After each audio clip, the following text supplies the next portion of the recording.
everyone, Slamthony Dance Tano here, the internet's busiest music nerd, and it's time for another edition of Classics Week. Yeah!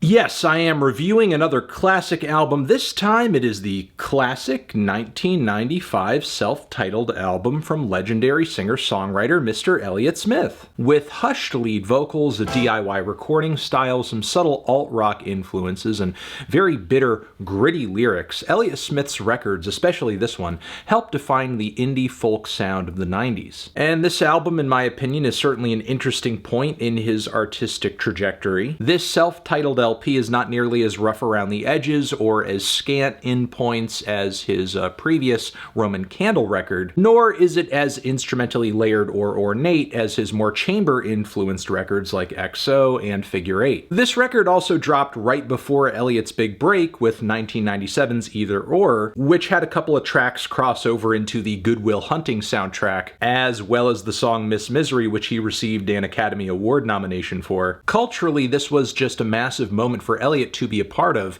and his career never would have been the same without it. But before we had the fame, we had the self-titled record, which I think is just about the purest thing Elliott ever did artistically. The recordings on this thing have a very subtle but peculiar sound. Sure, they're mostly made up of acoustic guitar and vocals, but the performance style is so quiet and everything is mic'd so closely, making these tracks just creep into your ears like a whisper. On top of that, Elliott was able to achieve this really full sound with simply these elements by just re-recording them and then doubling them on top of each other, which resulted in this very cool, soft, mesmerizing, natural stereo effect, which I think also plays a role in some of the narrative themes behind these tracks too. I think the shy demeanor of this record goes hand in hand with the secretive shame of an addiction. The relaxed vibe of these performances also feels like the record is riding a never-ending high. So this pretty much serves as the basic sonic foundation for the production on this project. Occasionally there's a drum or an electric guitar or a harmonica that comes into play. Even with this record being as great as it is, it's pretty clear that Elliott had grander instrumental ambitions, ones he fulfilled fantastically on XO and Figure 8, but for the time he worked with what he had and he used some creative workarounds to make a one-of-a-kind singer-songwriter record. Now, I do love the simple sound of Elliott Smith, but I love the songs on this record even more. The opening Needle in the Hay, I think, is one of his best and most harrowing songs. The tensely strummed guitar chords on this track lay a foundation for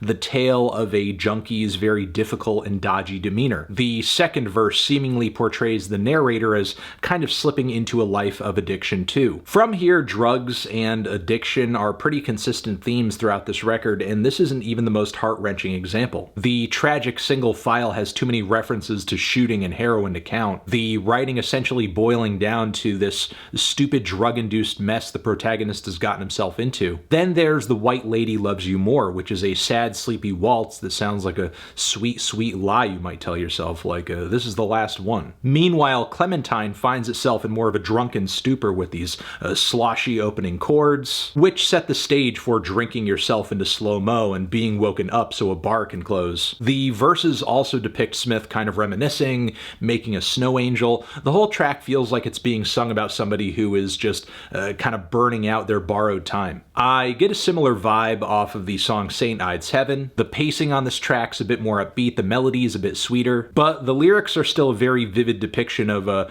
somebody just kind of hanging around the neighborhood, getting high, getting drunk, later getting annoyed by the advice and comments from other people who can clearly see this guy has a problem. Consider 9 tracks deep into the record, we now have Elliott singing from the standpoint of somebody who is selfishly rejecting the advice of others, something that he was kind of depicting from an outsider's perspective on the intro track. It's just profoundly sad, the self-awareness that's shown toward this spiral, this cycle that's happening, and yet it continues. The track Christian Brothers is titled after a brandy brand, which sees Elliott writing about drinking it to take down a bad dream fucker. Now, whether the object of his anger on this track is real or imagined, the song is really about the cycle that this decision puts him in, because he eventually ends up being being the thing he hated, with his mention in the refrain of his nightmares becoming him. Sometimes on this LP, Elliott makes mention of the traumas that are feeding the demons in these songs too. For example, Southern Belle describes the toxic surroundings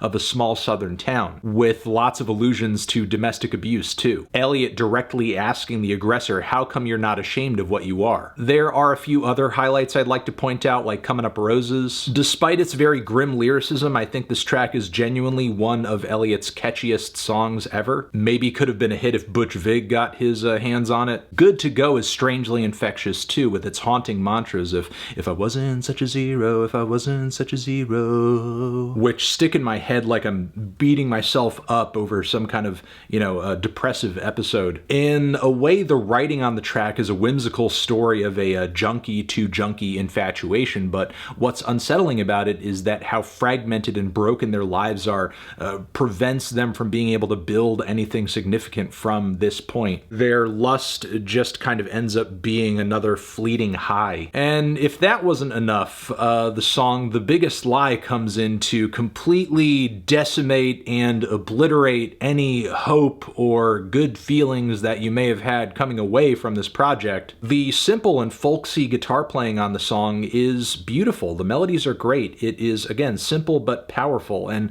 the song in the most basic sense is, about a separation if you look at it kind of isolated from the rest of the record, but you also have to take into account the standpoint Elliott has been singing from for the duration of this LP up until this point.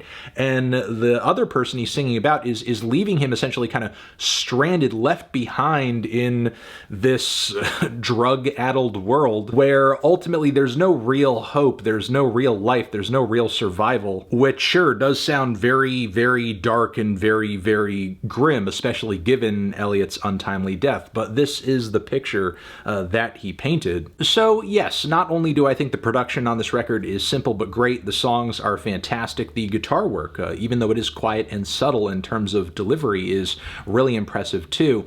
But I think another thing about this LP, even with it being as old as it is at this point, and with there being so many social and artistic taboos that have been pushed over the past several decades since this thing was released, this record still sounds, to my ears, profoundly dark and sharp, because this record is so much more than a collection of great tracks, but is also a portrayal and a commentary that lends a lot of insight to the experience of being addicted to something, having a dependency, being caught in a dark place or a spiral that you don't want to be in. Now, of course, Elliott's talents and discography expand far beyond this record. In so many ways, Elliott Smith's self-titled was simply just the start of a lot of things. But still, this album was and is fantastic in my opinion.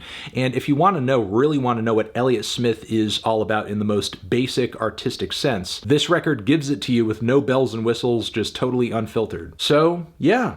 That's it. I love this horrifying but beautiful album, and I hope you do too. And if you haven't heard it yet, go listen to it. Elliott Smith, self-titled. Transition, have you given this album a listen? Did you love it? Did you hate it? What would you rate it? You're the best, you're the best. What should I review next? Hit the like if you like. Please subscribe and please don't cry. Hit the bell as well. Over here next to my head, it's another video that you can check out. Hit that up or the link to subscribe to the channel. Anthony Fantano, Elliott Smith, forever.